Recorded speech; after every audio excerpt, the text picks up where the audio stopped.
ఆ విషయాన్ని మేం చెప్పలే, కేంద్రమే స్వయంగా అపెక్స్ కమిటీ సమావేశ సందర్భంగా మినిట్స్ను స్పష్టం చేసింది చాలా క్లియర్గా.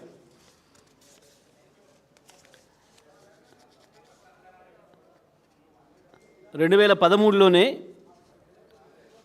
ప్రాజెక్టుల వారీగా నీళ్ళు కేటాయిస్తున్నాం, ఈ రకంగా తెలంగాణ ఆంధ్రప్రదేశ్లో విడిపోతే కూడా ఇబ్బంది లేకుండా అని చెప్తూ మోసం చేస్తూ తెలంగాణను ఆనాటి సమైక్య ఆంధ్రప్రదేశ్లో ప్రాజెక్టుల వారీగా రాసిచ్చిండ్రు.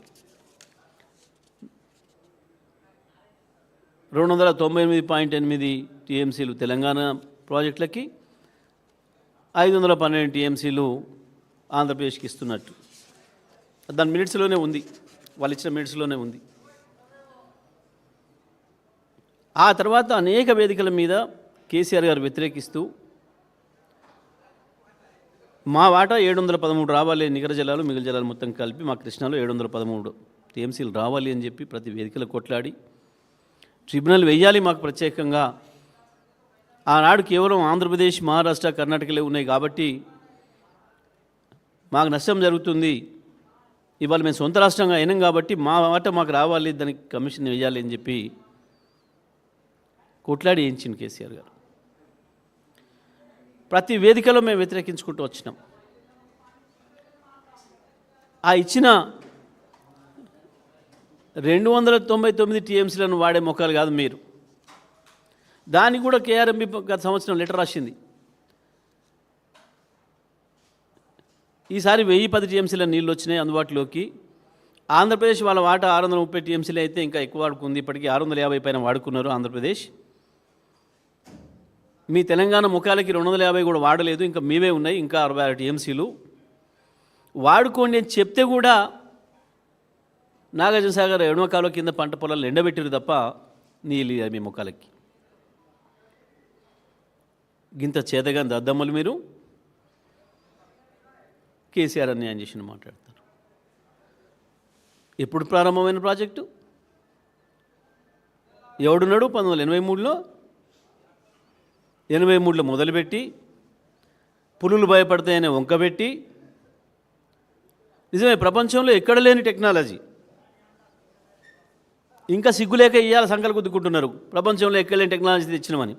అవి ప్రపంచంలో ఎక్కలేని టెక్నాలజీ తెచ్చి పొక్కలు దూకింది, అయిపోయింది, రాకుండా బయటికి. చచ్చిపోయిన శవాలను తీసే ముఖాలు కూడా కావు, మీకు సిగ్గు లేకుండా ఇంకా మాట్లాడుతున్నారు.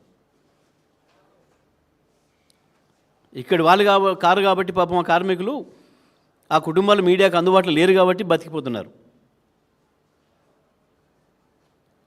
అసలు ఎట్లా నిద్రపడుతుంది? గంత ద్రోహం చేసి ఇవాళ ఏదైతే సర్వే చేసినామని చెప్పి గొప్ప చెప్పుకోవడానికి పోయినరో ఈ మునగాన్ టెక్నీషియన్లు, ఆ సర్వే చేసిన తర్వాత మాత్రమే తేవాల్సి ఉండే ఈ టెక్నాలజీ. వాస్తవానికి ఆ సర్వే జరిగిన తర్వాత మాత్రమే ఎక్కడి నుంచి వెళ్ళి పోవాలి సొరంగం అనేది నిర్ణయం చేయాల్సి ఉండే. ఏ సర్వే లేకుండా ఏది లేకుండా కేవలం ఆనాడు కమిషన్లకు కక్కుర్తిపడి ప్రపంచంలో ఎవడు పట్టించుకొని టెక్నాలజీని తీసుకొచ్చి పెట్టి, నిజమే 1990 కోట్ల పూర్తి కావాల్సి ఉండే, ఎవడు చేయలే. 2004 మొదలు పెడితే 14 వరకు 10 ఏళ్లలో మీరు దొమ్మింది ఎంత? 22 కిలోమీటర్లు. ఎందుకో పూర్తి కాలేదు. వాస్తవానికి దానికి పెట్టిన సమయం 5 ఏళ్ళే, ఎందుకో కాలేదు. అందుకనే మీ చక్కదనాల టెక్నాలజీ వల్లనే కాలే.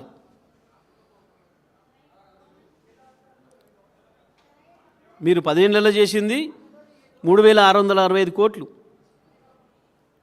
మా 10 ఏళ్ళలో, మా 9.5 ఏళ్ళలో మేము చేసింది కూడా 3895 కోట్లు మేము చేసింది కూడా ఖర్చు.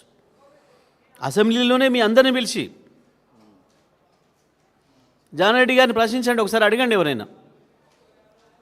జానారెడ్డిని, ఇయాలటి వాటర్ నీళ్ళ మంత్రిని అందరిని కలుపుకొని పిలిచే సమావేశం పెట్టి ఉత్తమ్ కుమార్ రెడ్డిని అందరి సమక్షంలోనే కాంట్రాక్టర్ వాడు దివాలు తీసిండు, వాడు చేసేటట్లేడు, వాడిని తీసి ఇంకొని పెట్టేటట్లేదు.